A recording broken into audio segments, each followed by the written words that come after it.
Dios bendiga tu vida en esta hora. Deseo que la gracia y el poder del Dios soberano de Israel estén contigo donde quiera que te encuentres. El libro de Jeremías, capítulo 1, versículo 5 en adelante, dice que antes que te conociese, te santifiqué. Te conocí antes que nacieras y te di por profeta a las naciones. Es un misterio hablar de algo o de alguien que no se ha formado todavía y ya tiene un propósito en esta tierra. Pues en el Señor no hay misterio, en Dios hay propósitos. Y quiero que tú sepas en este momento que tú fuiste seleccionado de tanta gente que hay en este mundo. Dios te escogió a ti para hacer grandes cosas en esta vida. Dios conoce toda tu vida, conoce tus desaciertos, tus fortalezas, tus virtudes, tus errores, los tropiezos que has tenido, el pecado que has cometido en muchas ocasiones, pero aún así el propósito de Dios sigue en pie. Quiero que sepas que tú eres la persona que Dios eligió para hacer grandes cosas en este mundo. Antes que nacieras, ya Dios te tenía escogido, Dios te seleccionó a ti desde el vientre de tu madre. Dios sabe todas tus debilidades, sabía tus falencias, sabía las cosas que ibas a hacer y las cosas que no ibas a hacer. Pero Él sabe abiertamente el propósito que hay contigo. No es una casualidad que estés escuchando este mensaje. Hoy en Vitaminas para el Alma, Dios habla a tu corazón para que sepas que Dios te seleccionó a ti. Óyeme bien, lo que a ti te falta, Dios le sobra, Dios lo tiene para complementar tu vida. Quizás tienes anhelos, tienes sueños, tienes proyectos en tu vida y hay cosas que no se te han dado, pero ¿sabes qué? Cuentas con la soberanía de Dios y la soberanía de Dios es que Dios hace como Él quiere. Dios te escogió a ti sin importar cómo te miran los hombres, cómo te ven las personas, qué es lo que dice la gente, sin importar los errores, los tropezones que has tenido, los desaciertos, las cosas que has pasado en tu vida. Dios las conoce todas, esos fracasos, esos momentos de amarguras, esos momentos de tristeza, de dolor, esas situaciones que has enfrentado y a veces has dicho, pero ¿por qué a mí? Si Dios me escogió, ¿por qué tuve que pasar por esto? ¿Por qué tuve que pasar por aquello? Pero precisamente Dios te permitió pasar por todas esas cosas, sabiendo que no ibas a morir, que no ibas a quedarte en esa situación. Pero Dios te permitió pasar por ahí porque vas a ser una persona que Dios va a usar para restaurar hogares, para restaurar familias enteras, para levantar ministros, para levantar a otras personas, para dar una voz de aliento a aquel que está abatido, a aquel que está sin fuerza. Quizá Dios te permitió pasar por una enfermedad y no morirás, y no moriste en ese entonces. ¿Sabes por qué? Por la sencilla razón de que eres el instrumento que Dios va a usar para testificar Dios de su poder, de su grandeza, de su gloria.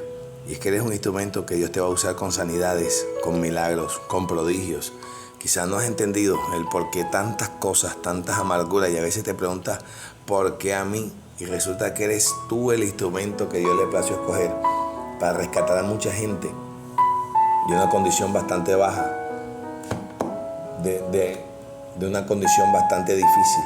Por eso es importante que tú resistas, que tú te esfuerces, que te mantengas, que recuerdes que vienes con un sello, y ese sello es de lo alto. Fue Dios quien te selló, fue Dios quien te marcó.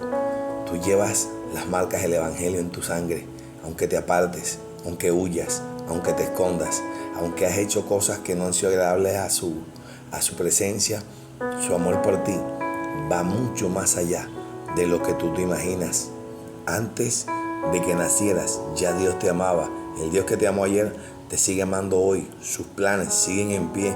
No tienes por qué detenerte. No te desmorones con facilidad. ¿Qué está pasando contigo? Esta circunstancia no es la que va a matar el propósito que Dios tiene en tu vida. Pero para ello tienes que resistir un poco más. Por favor, este es el mensaje que Dios te envía a ti. Resiste. Fuiste seleccionado. Estás siendo preparado y estás siendo formado en la escuela del desierto. Quizás todas estas aflicciones que hoy estás librando, que estás viviendo, que no encuentras una respuesta, que te preguntas un porqué, que a veces sientes la soledad y a veces no entiendes, pero el mismo Dios ha permitido que se vayan algunas personas de tu vida para que entiendas que tú dependes de Dios. Tú no dependes de tu empleo, no dependes de las personas. Dios ha permitido que se cierren algunas puertas para enseñarte que la puerta que Dios abre no la cierra nadie, que lo que Dios tiene para ti es mucho más grande que lo que te puedan dar los hombres. No te eches a morir, no te dejes, óyeme bien, no te dejes vencer por las circunstancias que estás viviendo ahora. Quizás estás viendo con tus ojos humanos, pero Dios está viendo mucho más allá. Y los planes de Dios van más allá de lo que tú te imaginas. Entonces, ¿sabes qué? No desistas, no te rindas, no te dejes morir, mantente vivo. Si aún tu corazón late, es porque hay esperanza, es porque hay una oportunidad, todavía hay vida, Todavía la sangre corre en tus venas. Todavía el propósito sigue en pie. Dios no es hombre para mentir, ni tampoco es hijo de hombre para arrepentirse. Simplemente Dios lo dijo, Dios lo hará y punto. Nadie puede cuestionar a Dios. ¿O acaso le dirá óyeme bien, acaso le dirá el barro al alfarero, ¿por qué me hiciste mano o por qué me hiciste pie? Sencillamente porque Dios hace lo que Él quiere, como Él quiere, el día que Él quiere, a la hora que Él quiere, y Él no da cuenta de sus obras, pues Él es Dios y Dios hará contigo, aunque para muchos tú seas lo peor, seas la oveja negra, seas quien seas, Dios te escogió a ti y te va a levantar por encima de todo esto, así que ten paz en tu corazón, que la paz de Dios sea contigo.